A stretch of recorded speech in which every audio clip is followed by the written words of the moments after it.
10 sorties pour cette semaine 3. Et la dernière est d'une de mes maisons d'édition chouchou. On commence tout de suite avec le 12 janvier, avec le tome 1 de British Bad Boys, à savoir Declan, d'Isla Madden Mills, aux éditions Bookmark. J'ai déjà découvert la plume de l'autrice avec Sur le campus, et la première phrase du résumé me tente énormément. Un combattant meurtri, une jeune femme aux règles strictes, une nuit de passion débridée. On est donc sur de la romance, avec une femme qui normalement garde toujours le contrôle d'elle, jusqu'au moment où elle rencontre son nouveau voisin, qui est un combattant de rue. De la romance, je pense, du smut, on va en avoir. Et en prime, avec une autrice dont j'avais déjà beaucoup aimé la plume, j'y vais.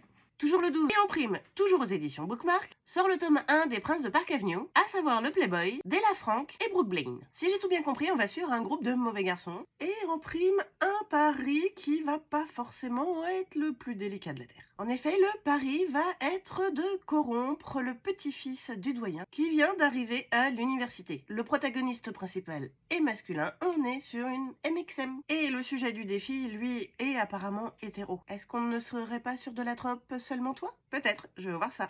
Accrochez-vous avec les sorties du 14 parce qu'il y en a masse. Et on commence tout de suite avec un Twisted Tales, à savoir Soyez prête, de Farah Ronchon, aux éditions Hachette Heroes. Sous-titre de ce Twisted Tale, et si Nala devait faire confiance à Scar. Voilà, c'est la base même de cette saga-là, à savoir qu'il y a un petit point de l'histoire qui change.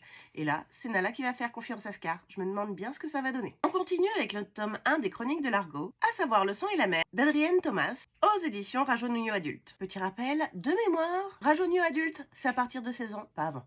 Et nous sommes sur une réécriture, cette fois-ci de Jason et la Toison d'Or. Et nous allons suivre 4 mercenaires qui vont devoir se confronter à des monstres avides de sang, des concurrents sans scrupules, mais également des mutants et des automates, sachant que les automates, c'est vraiment le dada de l'auteur. J'ai déjà lu 2 romans de l'auteur, j'adore sa plume, donc voilà, il va tout de suite dans ma wishlist et j'espère bien très vite le découvrir. On continue avec les réécritures, et cette fois-ci avec une réécriture de Peter Pan, à savoir L'étoile du pays imaginaire, de River Hall, aux éditions Eden. Peter Pan a disparu, et ça met vraiment tout le pays imaginaire en détresse. Celui-ci est menacé, et Crochet décide du coup de partir à la recherche de Peter Pan. Sauf que Peter Pan est devenu adulte. Il ne sait plus voler, il ne sait plus se battre à l'épée, et il ne se souvient pas du tout de ce qui s'est passé au pays imaginaire. En prime, si on rajoute le fait que Crochet crush littéralement sur Peter Pan, c'est le début d'une belle histoire où, pour sauver le pays imaginaire, Crochet va devoir réveiller l'animosité entre lui et Peter.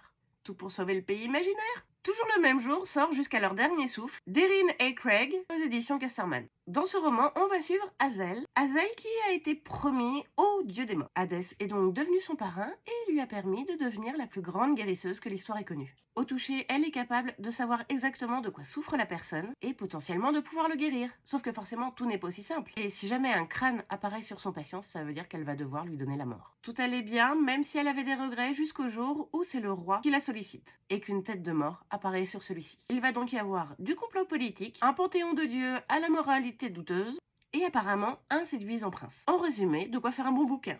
On passe à une édition reliée chez Milady avec La Belle et le Vampire de Kay Eylind. On va suivre Rena qui, pour survivre, a décidé de vendre son corps. Et elle va devenir la compagne de sang d'un vampire. Résultat des courses, logiquement, lui devrait se nourrir d'elle, sauf qu'il ne le fait pas.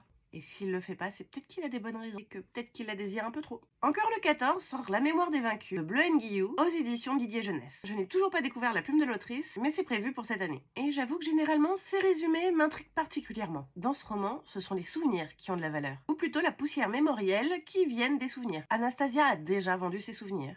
Et elle est même devenue une voleuse de souvenirs. Elle enchaîne les missions pour pouvoir tout simplement survivre. Ce qui va l'amener à avoir des missions de plus en plus dangereuses, et même des missions au Parlement des 30, qui est le plus haut lieu de pouvoir de ce monde. Du bon complot politique, avec en prime de la fantaisie. Oui, on va y aller.